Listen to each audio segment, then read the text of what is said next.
اهلا وسهلا بكل المتابعين الكرام. وفي فيديو النهارده جمعت لكم كل الاسباب اللي بتخلي طلب الزيارة العائلية بيترفض، وتظهر جملة ان الوزارة بتعتذر عن قبول او تحقيق الطلب، والاسباب اللي بتخلي الطلب بتاعك بيتأخر في التحويل الى مستند تأشيرة. والكلام ده من وزارة الخارجية السعودية نفسها المسؤولة عن اصدار التأشيرات.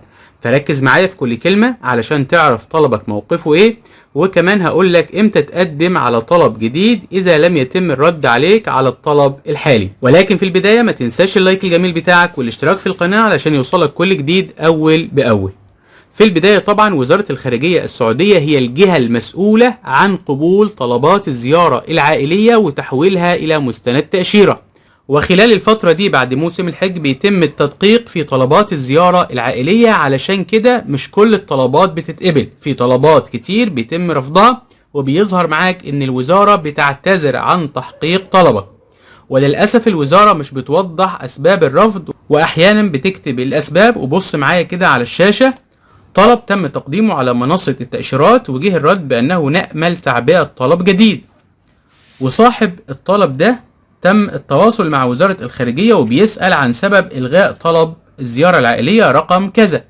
وبص كده على الرد من وزارة الخارجية السعودية مكتوب اهو: يؤسفنا بأن طلب التأشيرة الخاص بكم لم تتم الموافقة عليه.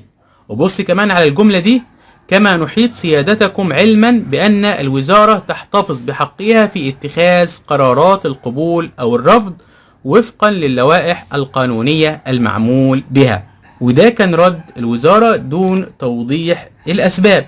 وأحيانا الوزارة بترفض الطلب وبتكون موضحة الأسباب. وبص معايا كده على الشاشة أهو، طلب زيارة عائلية تم رفضه ومكتوب: يرجى التكرم بتعبئة بيانات مقدم الطلب بالكامل بشكل صحيح. ومعنى الرفض ده إن بيانات مقدم الطلب غير مكتملة أو بها بيانات غير صحيحة. علشان كده احيانا بيتم التأخر في الرد على الطلبات، علشان بيتم فحص كل بيانات مقدم الطلب اللي هو المقيم في المملكة، سواء فحص الإقامة أو بيشوفوا عليك مخالفات ولا لا، وهل سبق ليك انك انت قدمت على تأشيرة زيارة عائلية، وكان الشخص الزائر اللي هو جاي تبعك المملكة عمل مخالفات ولا لا الفترة اللي فاتت. علشان كده حاليا بيتم التدقيق في طلبات الزيارة العائلية.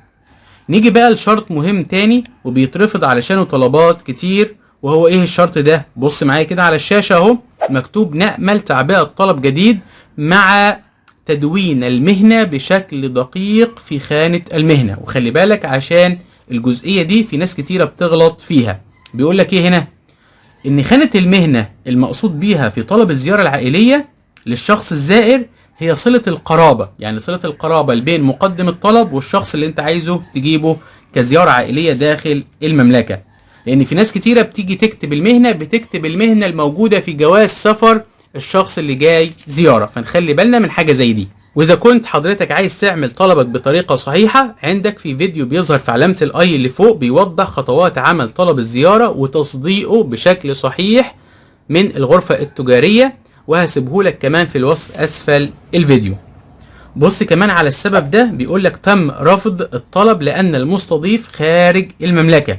يبقى تاخد بالك وانت بتقدم الطلب لازما حضرتك تكون موجود داخل المملكة. ده مش كده وبس، ده حتى كمان لما تيجي تحجز موعد تسهيل بعد كده وورقك يخش السفارة لازما حضرتك تكون موجود داخل المملكة، لانه برضو بيتم رفض الطلبات او بيتم رفض السفارة ان هي تأشر على التأشيرة بتاعتك لان المستضيف بيكون متواجد خارج المملكة. يبقى هنا حاليا لازما المستضيف يكون متواجد في المملكة، سواء انت بتقدم الطلب او انت بتأشر من السفارة.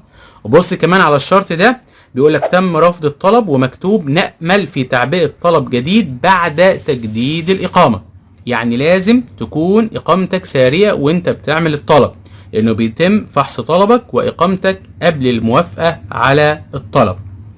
أنا عارف النهاردة أحد المتابعين الكرام كان بيقول لي خلي بالك أنا كانت إقامتي فيها صلاحية لمدة 30 يوم أو شهرين، يعني أقل من 3 شهور، وقدمت الطلب وتوافق عليه. ده حظك والحمد لله. لكن وزارة الخارجية دايما بتقولك يشترط ان اقامتك تكون سارية ومدة لا تقل عن 3 اشهر علشان يتم الموافقة على طلبك. فكون ان حظك جه ووافقوا على الطلب دي حاجة كويسة، وقول الحمد لله وهي عدت. لكن الاصل ان لازما اقامتك تكون سارية لمدة لا تقل عن 3 اشهر. بس كده، دي كانت اهم الاسباب اللي بتخلي طلبك بيترفض الفترة دي. وعلى فكرة الاسباب دي متغيرة، يعني ممكن خلال الايام اللي جاية الاسباب دي ما تكونش هي نفس الاسباب اللي بتخلي الطلب بتاعك بيترفض. نيجي بقى لجزئية مهمة، وهي ايه؟ اذا كنت انت مقدم طلب وليك فترة سواء شهر او اكتر من شهر وطلبك لم يتم تحويله الى مستند تأشيرة، تعمل ايه؟ الافضل ان حضرتك تقدم على طلب جديد وتصدره من الغرفة التجارية، وتبدأ تنتظر وتستعلم على منصة التأشيرات لحد ما يتحول طلبك الى مستند تأشيرة، وبعد كده تبدأ تكمل اجراءاتك عادي بشكل سليم.